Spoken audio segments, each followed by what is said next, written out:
ewo ọkpọrọ ọkwala n'ọzọ oyim mkpọrọ lekwe nke kpọrọ n'ụbọchị keta ọ bụ na ịnụbe na ndị otu na-ahazi maka ihe ọdịnala ihe nka nakwa ihe nkiri ndị Igbo niile ndị nke bi na Republic of Ireland na-ewetara anyị mmemme nke afọ a n'ụdị pụrụ iche. Biko Maazị Amadi, ole ụbọchị nke a na-akpọta? Ọ ga-akpọta ụbọchị ụka mgbe ọnwa abụọ ọnwa isii n'ime afọ abụ 2025 ga-agba mkpụrụ ụbọchị 22. Olee ebe a ga-anọ mee ya bụ mmemme? N'ụlọ ihe nkiri nke dị na Clondalkin W22. Maazị Amadi, biko nọrọ ala ka ị kọwaala m ihe ndị m ga-ahụ echi ahụ ma m bịarite.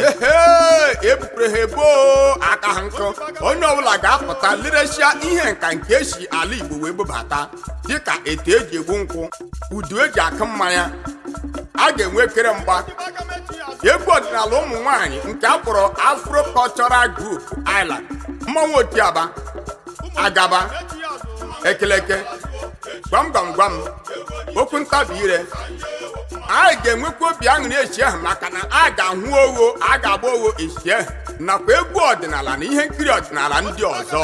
Ewu ọ gakwa akpọ n'echi ahụ. Mba chirekwe akpọkechibere maka ọgwụberukwo nke kachasị nke nwaanyị na nwoke nwe ya bụ mmemme bụ Maazị Okeiwala dị Reggae Messiah nwa ndị ụmụndụba ga-etipụtara anyị egwu nke ọkpọrọ ọhụrụ nke a kpọrọ iso na ndị okorobịa. Ọkwa nke a ka a na-akpọ omenala Igbo dị na mba. Ngwa biko, ole ndị na-akwado ya bụ mmemme? Aka na-agwọ ọrịa Dr. Chijioke China onye ga-abụ omego n'ụbọchị ahụ bụ Maazị Bob Ibe Akụdazie nke mbụ na ehime mba anọ. Ole ndị ga-awụkwanụ papa na mama na mmemme a? Maazị Okwumgbo Ọdịdịsịn Ezeogo nke mbụ nke ndị Igbo ya na oriakụ ya Oriakụ Nọnye Ọdịdịsịn Ada dị iche onye ndu onye ọbịa nwere ugo Chief Oke Obiesie oke nwa na Watafọ. O nwere otu ndị ọzọ na-abịa ime ka ya bụ mmemme gaa n'iwu? A na-ajụkwa ajụ ha buru ebu ihe ewu otu ndị nwere ugwu n'obodo ahụ a na-akpọ Ireland. Ngwa geenụ ntị. Ụmụ ọlụ bi na Ireland, ndị Imo steeti bi na Ireland, ndị otu nwanne dị ụtọ Precious Diamond Ladies International Ireland. Igbo ọ dịkwa ka ọ na-adabara gị na ụmụ nwaanyị nke ọma ọ wee ebe m si bi ụwa. Ngwa gaa n'iru.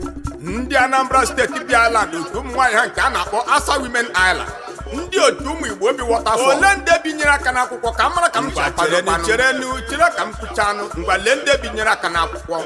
Onye na-akwado ya bụ otu bụ Narrow Gate Group Ireland site n'okwu ọnụ nakwa ihe eji ego eme. Chief Polycarp Anyanwụ Omeọgọ nke mbụ na Shama Kingdom ya na oriakụ ya Chief Mrs. Onyinyechi Anyanwụ Ojifuleze nke mbụ na Shama Kingdom. Dr. Bruno Igwe ọchịagha ndị Igbo na Ireland onye nhazi. Sir Chris Chimee onye nhazi. Onye ọkaikpe Joe Ọhanedu odeakwụkwọ. Oriakụ George Chidimma onye ndụmọdụ maka ihe gbasara ego. Onye ga-eji igwe na-ekwu okwu n'ụbọchị ahụ bụ Oriakụ Vivian Ọjị Kanụ MC Nwanganga. Biko na ụmụnne m ka anyị pụtara n'ụbọchị ahụ na anyị na-akwado omenala Afrịka.